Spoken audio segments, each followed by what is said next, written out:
बातमी आहे गोव्यातल्या सत्ताकारणाची।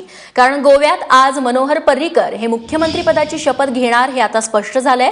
काँग्रेसने दाखल केलेल्या याचिकेवरती सर्वोच्च न्यायालयाने हे आदेश दिलेले आहेत। सोबतच 16 तारखेला गोव्याच्या सत्ताकारणाचा पेच सुटेल, कारण भाजपला 16 तारखेला आपलं बहुमत सिद्ध करावं लागेल। न्यायालयाने तसे आदेश दिलेले आहेत। मात्र राज्यपालांनी बहुमत सिद्ध करण्यासाठी भाजपला दिलेली मुदत ही कोर्टाने अमान्य केलेली आहे। 15 दिवसात नाही तर शपथ सोहळ्याच्या 2 दिवसांनंतर भाजपने आपलं बहुमत सिद्ध करावं असंही न्यायालयाने आज नमूद केलंय। त्यामुळे येत्या 16 तारखेला भाजपला आपल्याकडील बहुमत सिद्ध करावं लागणारच आहे। काँग्रेस गोव्यात सर्वात मोठा पक्ष असून देखील राज्यपालांनी भाजपला सत्ता स्थापनेचं निमंत्रण दिल्यानं न्यायालयाने हे आदेश आज दिलेले आहेत।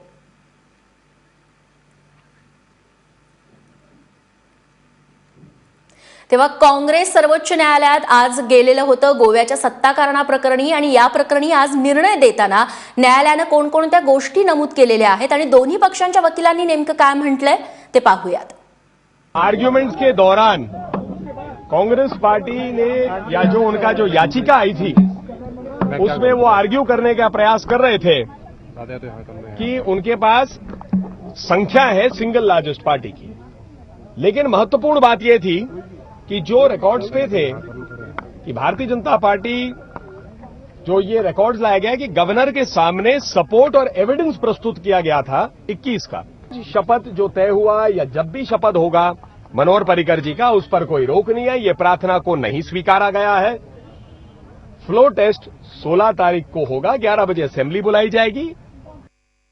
राज्यपाल का ये निर्णय कि मुख्यमंत्री घोषित होने के 15 दिन लंबे काल तक वो अपना बहुमत फ्लोर पे नहीं सिद्ध करें, इस बात को उच्चतम न्यायालय ने नकारा और उनको 2 दिन दिए हैं फ्लोर पे संसद में, वहां के प्रदेश के संसद में अपने बहुमत को सिद्ध करने के लिए। ये संवैधानिक रूप से मैं समझता हूं महत्वपूर्ण है, क्योंकि अगर उनके पास 21 नहीं निकले तो माननीय पर्रिकर जी 2 दिन के मुख्यमंत्री रहेंगे। अगर उनके पास 21 निकले तो उनका औचित्य बनता है, उनका हक बनता है कि वो मुख्यमंत्री रहेंगे।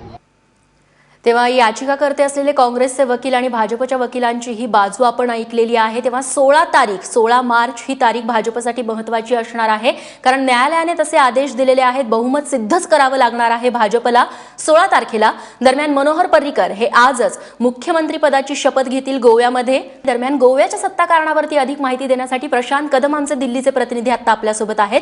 प्रशांत, काँग्रेसने दाखल केलेल्या सर्वोच्च न्यायालयातील याचिकेवरती न्यायालयाने दिलेला निर्णय, त्यानंतर मनोहर पर्रिकर आज मुख्यमंत्री पदाची शपथ घेतात, प्लस 16 तारखेला त्यांना बहुमत सिद्ध करायचं आहे। या अनुषंगाने काय काय होऊ शकतं? रेश्मा, खरं तर मनोहर पर्रिकर यांच्या शपथविधीवरती आज जे सावट होतं ते दूर झालेलं आहे। संध्याकाळी 5 वाजता हा शपथविधी होतोय आणि त्याच्या अवघे काही तास सुप्रीम कोर्टाने भाजपला हा अत्यंत मोठा असा दिलासा दिलेला आहे। मुळामध्ये काँग्रेसची जी मागणी होती की मनोहर पर्रिकर यांच्या शपथविधी समारंभावरती स्थगिती आणावी, कारण राज्यपालांनी त्यांना पहिली संधी देणं हे घटनेच्या बाहेरचं आहे। हा जो एक दावा काँग्रेसने केलेला होता तो सुप्रीम कोर्टाने सपशेल नकारला। आणि दुसरी गोष्ट, बहुमत तर असं तसं सिद्ध करावंच लागणार होतं, फक्त 15 दिवसांचा जो कालावधी राज्यपालांनी दिला होता तो कोर्टाने कमी केलेला आहे आणि 2 दिवसांच्या आतमध्ये मनोहर पर्रिकर यांना हे बहुमत सिद्ध करावं लागणार आहे। अर्थात ज्या पद्धतीचं संख्याबळ त्यांना मिळालेलं आहे ते पाहता भाजपसाठी ही काही फारशी अवघड गोष्ट नाहीये आणि त्यामुळे भाजपनं गोवा वाचवलेला आहे असं म्हणायला तुर्तास हरकत नाहीये। मुळामध्ये काँग्रेसला आज जी शिक्षा मिळालेली आहे ती त्यांच्या सुस्ताईची मिळालेली आहे।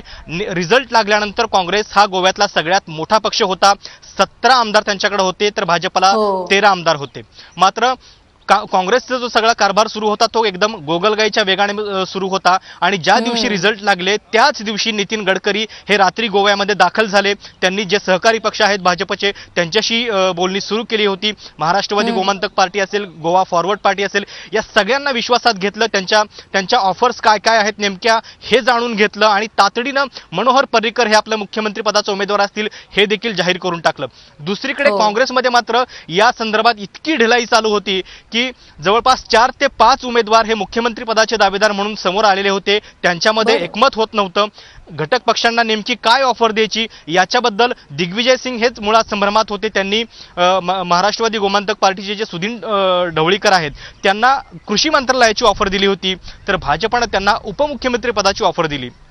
त्यामुळे साहजिक आहे की भाजपनं ज्या पद्धतीनं तातडीनं कारवाई केली होती त्याचा फायदा त्यांना मिळालेला आहे. तर काँग्रेसनं केवळ आपल्या ढिलाईमुळं गोव्यासारखं एक राज्य गमावलेलं आहे. आज सुप्रीम कोर्टामध्ये देखील हेच पाहायला मिळालं, कारण सुप्रीम कोर्ट वारंवार काँग्रेसला हे विचारत होतं की जर तुमचा दावा असा आहे की राज्यपालांनी चुकीच्या पक्षाला बोलवलेलं आहे तर मग तुम्ही स्वतःहून राज्यपालांकडे का नाही गेला? जर 2 ते 3 दिवस झालेले आहेत निकाल लागून, एवढ्या वेळामध्ये तुम्ही कुठल्या आमदारांचं शपथपत्र जे आहे ते गोळा करू शकला आहात का? आणि या प्रश्नावरती काँग्रेसला कुठलंही उत्तर नव्हतं.